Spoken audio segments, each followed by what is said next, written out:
Nandito na ako guys sa Yokohama. Nag-aantay ako ng bus.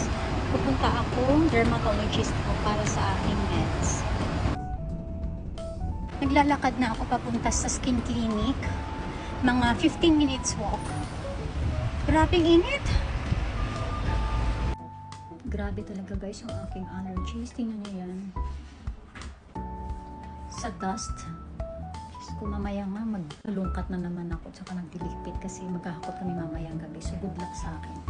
After ko sa clinic, eto, walking na naman ako.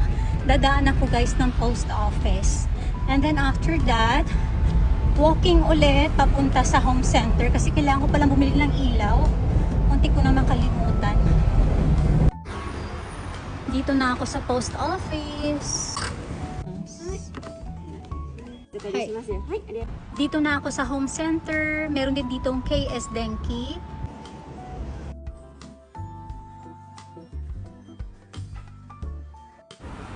Nag-aantay na ako guys ng bus pa uwi. Kamusta naman? Agardo Versosa ang person. Grabe kasi. Ang init guys, parang isang balding pawis sa lumabas sa katawan ko. Uwi na lang muna ako guys kasi hindi pa ako nagla-lunch for 30 na. Bukas na lang ako pupunta ng Midori. Pero happy ako kasi napaka-productive ng aking day. Ang dami kong pinuntahan at natapos today. So see you later guys. Maghahakot ulit ako mamaya. Thank you for watching. Be beautiful and be kind. God bless.